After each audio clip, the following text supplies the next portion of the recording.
안녕하십니까. 오늘은 여러분과 함께 여름과 초가을의 대표적인 제철과일 포도를 소재로 해서 작업을 해 보도록 하겠습니다. 여러분들도 포도 하면은 상업적으로 마트나 길거리에 포장된 그런 포도가 아마 많이 기억이 나실 겁니다.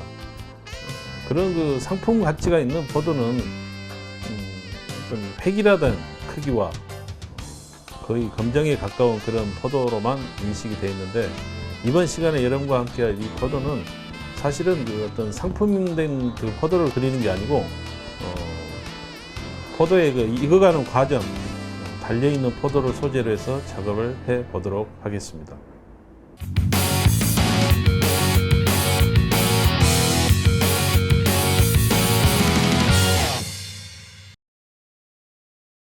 네, 먼저 포도는 밝은 색부터 채색을 해주면 되겠습니다.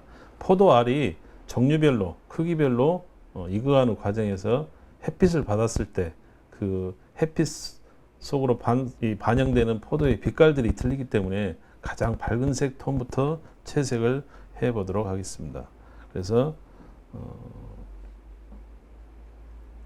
모든 포도 알이 그 햇빛을 보이는 그런 포도들은 하이라이트 부분들이 있기 때문에 그런 부분들은 남겨놓으시고 채색을 하시면 될 것 같습니다. 그래서 이런 식으로 채색을 해주시고요.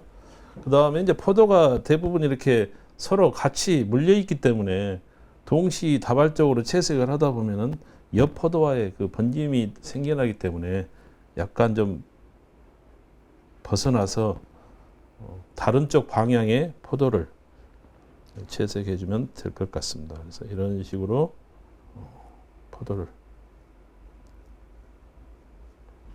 그래서 포도 알이 이렇게 같은 성이에 있어도 전부 포도 색깔들이 주로 갓 쪽에 있는 포도들은 햇빛에 굉장히 그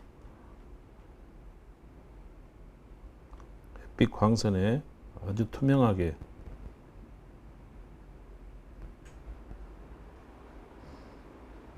근데 여러분들은 이제 시간적인 여유가 있으시니까 포도에 낱개로 하나씩 채색을 할 때는 물을 발라 놓고 채색을 하게 되면은 더 아주 매끄러운 포도의 빛깔이 나올 수가 있겠습니다. 그래서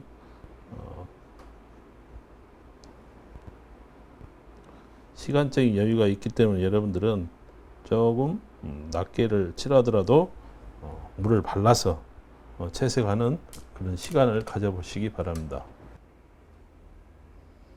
그래서 위쪽 포도와 아래쪽 포도의 밝은 포도색만 먼저 돌아가면서 채색을 해주게 되면 서로 채색하는 동안에 마르게 되면은 그때그때 하나씩 채색을 하면은 번지지 않고 작업할 수 있다는 이점이 있습니다. 이제 어두움 속에 있는 포도들은 점점 이렇게 하나씩 색깔이 틀려가는 거죠.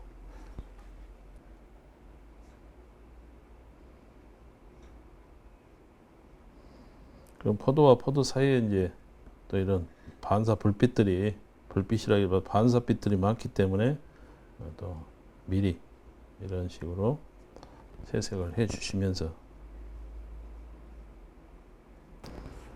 자, 이번에는 이제 포도 색깔이 점점 단계가 이제 좀 더 어두워진 단계로 들어가기 때문에 조금씩 채색이 포도의 고유의 색깔로,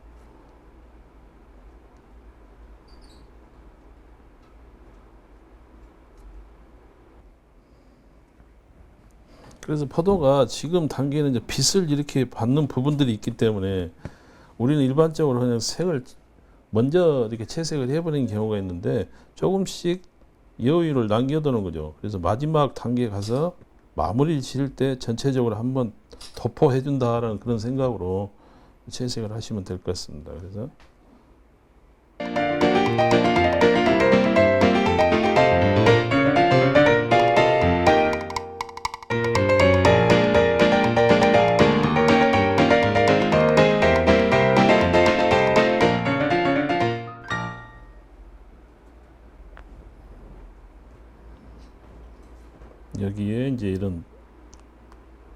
막 포도 씨가 이렇게 열매가 이렇게 여무는 이 그린 계열의 색깔 하나가 굉장히 효과를 많이 내주는 그런 효과를 낼 수가 있죠. 그래서 다양한 색이 포도에서도 나올 수 있다는 거죠.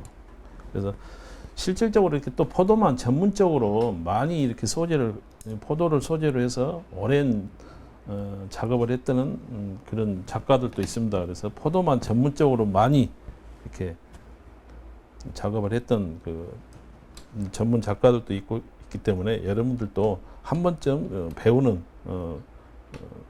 학생들에게 소재로 해서 다루는 그런 포도가 하나의 굉장히 좋은 소재가 되고 있기 때문에 여러분들도 이 계절을 통해서 한 번쯤 작업을 해 보시기 바랍니다. 그래서 이제 이렇게 순서대로 이렇게 포도가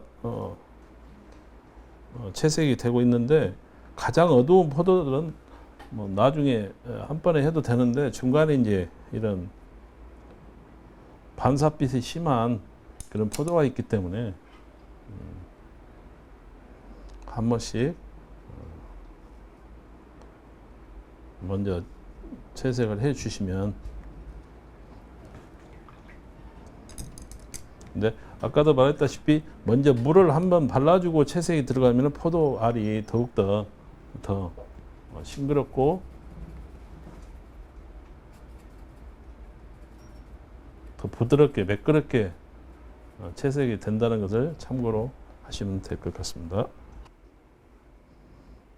그래서 이 포도가 먼저 이 반사빛들이 굉장히 많이 나기 때문에 그걸 어떻게 보면은 타이밍을 잘 맞춰서 채색을 해줘야 딱딱하지 않고 자연스럽게 그려질 수 있게끔.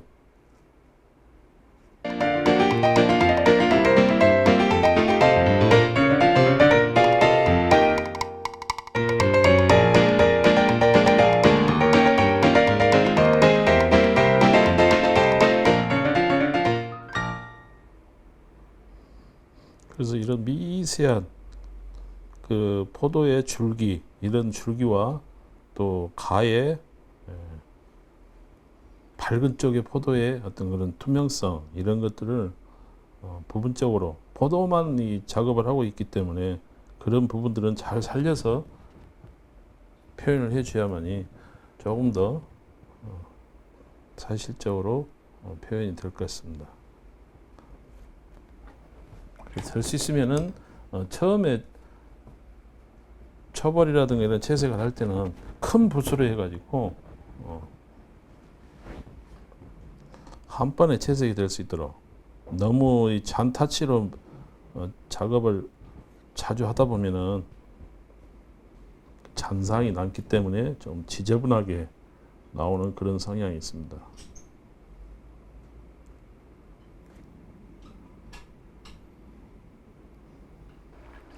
그래서 포도는 이제 초벌로 이 정도로 중급 약 예를 들어서 한 50% 정도 이렇게 채색을 해놓고 이제 마를 때까지 포도는 놔두고 주변 뭐 이파리라든가 줄기 뭐 이런 채색을 하는 동안에 다음에 마무리 단계에서 다시 포도를 한 번 더 도포를 한다, 그런 생각으로 해가지고 마무리를 지면 될 것 같습니다. 그래서 이 포도가 마르는 동안에 이제 이파리, 줄기 쪽으로 한번 채색을 해보도록 하겠습니다.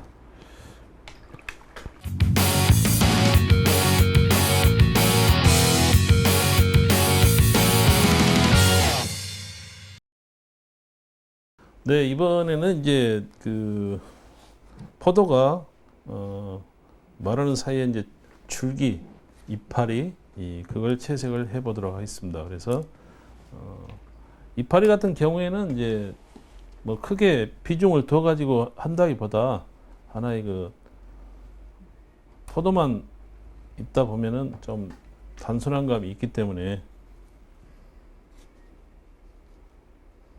그래서 이제 이런 그 포도의 종류, 그러니까 청포도라든가 이런 것들은 거의 뭐 같은 동일 색으로 나타나지만은 이런 종류가 이제 컨벨 종류 같은 건 이런 포도들은 굉장히 그 익어가는 과정 중에 그 색깔들이 굉장히 다양하게 보여지기 때문에 소재로서도 상당히 재미가 있는 그런 소재입니다. 그래서 포도가 익어가는 과정이죠. 그때 이렇게 좀 채색을 해놓으면 훨씬 더. 그래서 이런 포도들은 뭐 줄기를 보면은 굉장히 그 햇빛을 받는 부분만 뭐 화이트에 가깝게 남겨놓으시고, 그래서 이런 포도 줄기라든가 이런 것은 그냥 형태로만 이렇게 잡아주시면 될 것 같습니다.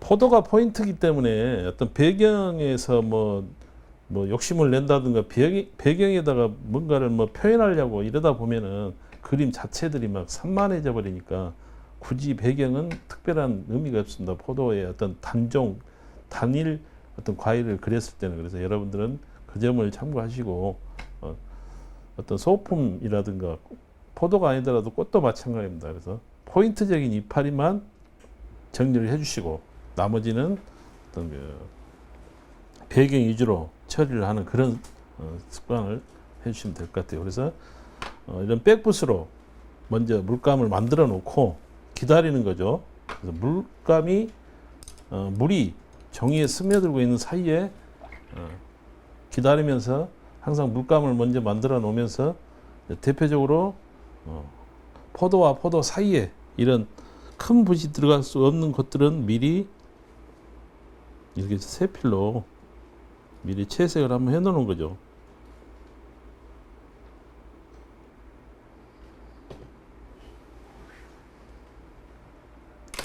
이렇게 다가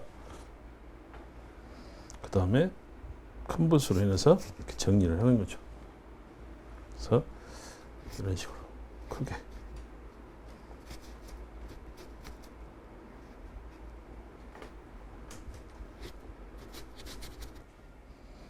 네, 이렇게 이제 빼가고 나뭇잎, 포도 잎 이런 것들을 초벌을 이렇게 칠해놓고 또 이게 어느 정도 마르는 동안 포도를 또 마무리 작업을 하는 거죠. 그래서 미진한 부분들을 세필로 해서 포도의 어떤 마무리 부분들, 또 그림자 중에 포도의 그 어두운 부분, 이런 부분들을 점점 이제 마무리를 해주는 거죠.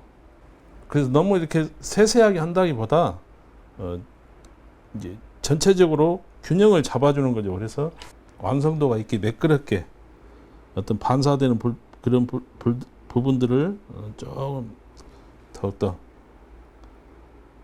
아무래도 포도 자체가 둥근 형태로 되어 있기 때문에 어떤 모서리 부분이라든가 이런 부분들을 좀 어색하게 튀어나오지 않는 그런 형태로 보일 수 있게끔 이런 식으로. 그래서 포도 이파리들은 그냥 실루엣처럼 포커스가 안 맞은 실루엣 같은 그런 처리로만 정리를 해주시면 될 것 같습니다. 그래서 미세하지만은 이런 부분들만 이런 식으로, 포도의 이파리들은 조금씩만 정리해 준다 생각하시고, 이런 식으로 포도의 줄기 이런 부분들만 이런 식으로.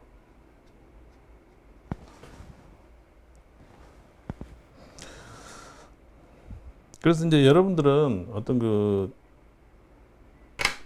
시간적으로 이렇게 한 성이보다 한 서너 성이를 좀 해보고 싶다 그랬을 경우에는 차분하게 포도의 종류를 좀 더 몇 개 더 해가지고 좀 대작으로 한 20호 이상 그런 사이즈에다가 작업을 좀 하신 분들은 그 정도 크기에다가 해 보는 것도 괜찮다고 생각이 듭니다. 그래서 포도를 빠진 부분들을 이렇게 마무리 채색을 해주는 거죠. 이런 반사된 포도의 그런 것을 살려주면서 너무 또 그게 눈에 튀게 크지 않게끔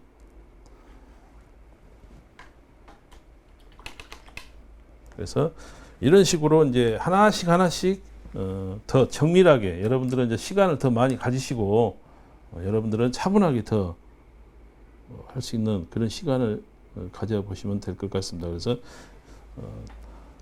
어떤 이것은 뭐 시간을 가지고 하는 게 아니라 포도 자체 보여주는 그런 것이기 때문에 차분하게 하나씩 그려나가는 그런 시간과 요령을 가지시고 차분하게 하나씩 정리를 이렇게 해 보시기 바랍니다.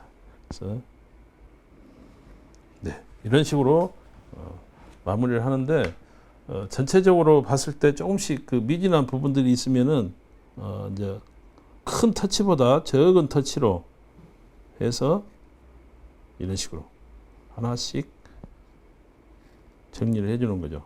그래서 근데 이제 그 처음 하신 분들이 단점이 마무리를 해라 그랬더니 너무 이제 깊게 들어가는 거예요. 그래서 오히려 더 그게 잘못돼 가지고 좀 지저분해져 버리는 그런 현상이 있는데 그런 것들을 너무 그 전체적으로 안 보고 부분적으로만 보는 성향에서 나타나는 현상이거든요. 그래서 전체적으로 봤을 때 그만해야 되겠다 이런 것들을 잘 판단하셔 가지고 여러분들도 그런 그 정리를 마지막 정리 단계를 잘 해낼 수 있는 그런 어떤 뭐라 할까요? 그 과감하고 딱 포인트를 잡아낼 수 있는 그런 힘을 길러 주시면 되겠습니다.